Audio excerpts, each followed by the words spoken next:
I think it's all part of playing the All Blacks, and everyone's grown up. I was no different watching like the Wallabies play the All Blacks. You knew there was going to be the HAKA, and then it's grown even more and more into you know, I think a great sort of ceremony, and again it's very respectful of what it means to New Zealand and obviously to the All Blacks, but at the same time, you know, it's a great chance for you to get close to your mate in the Wallaby jersey and think about how you want to start the game against these men who are issuing you a challenge, and you take up the challenge of playing, and it's just a great contest, and it's the beginning of what's a fantastic contest. I think it was my third Test match in Sydney. And facing up to it, yeah, it is quite intimidating, and particularly your first. But you know that you're standing up to it, next to your mates, and most of them had been there before. And you know, for me, that was significant because you're standing beside someone who you knew was going to be beside you during that game. I guess approaching the HAKA for me is pretty basic. I think I'm more focusing on my first involvement once kick-off.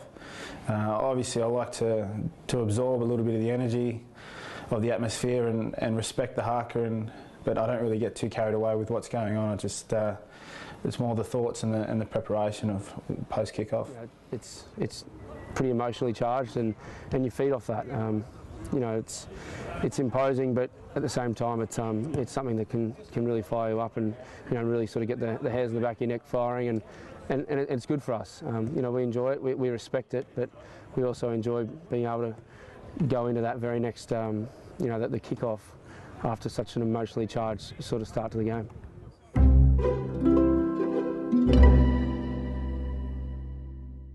I remember it went into blur. I remember the guys telling me pretty much what we said earlier about what it is when you play the All Blacks, how fast and furious it is. I guess the intensity of how it starts, everything's just done that much faster. You don't have as much time to do things, so you're really working off instinct quite a lot, and that was definitely my case. Well, I think we scored within about the first 30 seconds of the game. I think Jason Little caught a high ball off David Knox and we're away, and that was probably the start of what was just an amazing first test for me against the All Blacks in terms of intensity and how it's just relentless. It goes for 80 minutes and they just don't give up.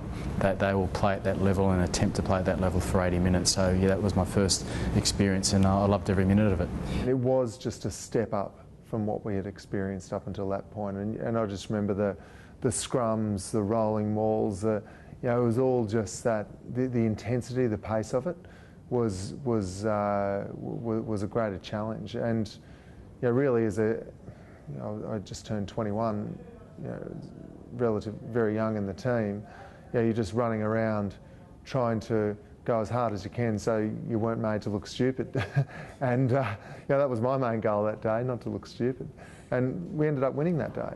I remember Rob Edgerton took a high ball, or the high ball hit the ground, and he jumped on top of John Kerwin to get it and sprint to the line, and that really was the try that sealed it for us. That was my first ever run-on game. I was pretty young, playing at fullback, and I just remember going into the game, and Tana Umaga was the captain of the All Blacks, and he was suggesting in the media that they were going to maybe target me somewhat, and then I made the silly mistake of catching eye contact with him in the HAKA. So I felt as though if I looked away, he kind of got the better of me. So I kind of looked at him, but I was also not wanting to think I was staring him down. So I was in a bit of an awkward situation. But I was pretty lucky to get a pretty good early touch and scored a try, and you know, end up going back to halfway and I think throwing up all my nerves. But from that point on, I was I was pretty comfortable and just excited to be out there.